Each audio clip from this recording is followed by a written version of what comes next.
সকালে বাগানে আমার লাগানো শশা গাছগুলো দেখতে এসেছিলাম, আর তার পাশেই পুরনো কনস্ট্রাক্টিংয়ের বাতিল হয়ে যাওয়া পিবলসগুলো দেখে মাথায় একটা দারুণ ক্র্যাফটিং আইডিয়া খেলে গেল। সোশ্যাল মিডিয়াতে স্টোন আর্ট দেখে অনেক দিনের একটা ইচ্ছা ছিল, যেটা আজকে চাকার দিয়ে উঠল। সেটাই আজ চেষ্টা করে দেখলে ক্ষতি কি? তাই লেগে পড়লাম কাজে।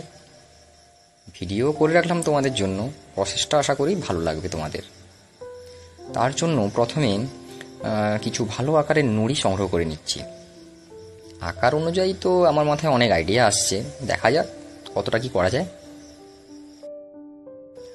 নুড়িগুলো সংগ্রহ করে এবার ভালো করে ক্লিন করে নেওয়ার পালা। ক্লিন হয়ে গেলে পর রোদে ভালো করে শুকিয়ে নেব সারা দুপুর ধরে। ভাবছি শুকনো হয়ে গেলে দুপুরে লাঞ্চ করার পর এই আর্টটা করতে বসবো। নুড়িগুলো শুকনো হয়ে গেছে, নিয়ে চলে এসেছি। প্রথমে এর ওপর এশিয়ান পেইন্টের সাদা অয়েল কালার দিয়ে একটা কোটিং করে নিচ্ছি। এতে করে এর ডিউরেবিলিটিটা বেড়ে যাবে আশা করছি।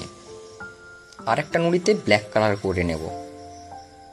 এখন আপাতত একটা নুড়ির ওপর কাজ করব, বাকিগুলো পরের পার্টে দিয়ে দেব। কালার হিসাবে আমি ক্যামেলের হোয়াইট অ্যাক্রিলিক কালারটা ইউজ করছি।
আমার আঁকা কমপ্লিট।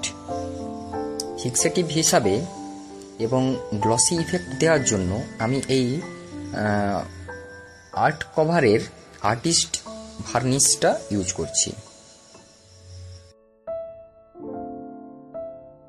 মোটামুটি কমপ্লিট। দেখতে কেমন হয়েছে? আমার বেশ লাগছে। শোপিস, পেপার ওয়েট এইসব হিসাবে এটা দারুণ মানাবে। আপনারাও ট্রাই করতে পারেন। নেক্সট পার্টটা দেখতে ভুলবেন না। পরের ভিডিওগুলো দেখতেই হবে। ভালো থাকবেন। আজকের মতো চলি, টাটা।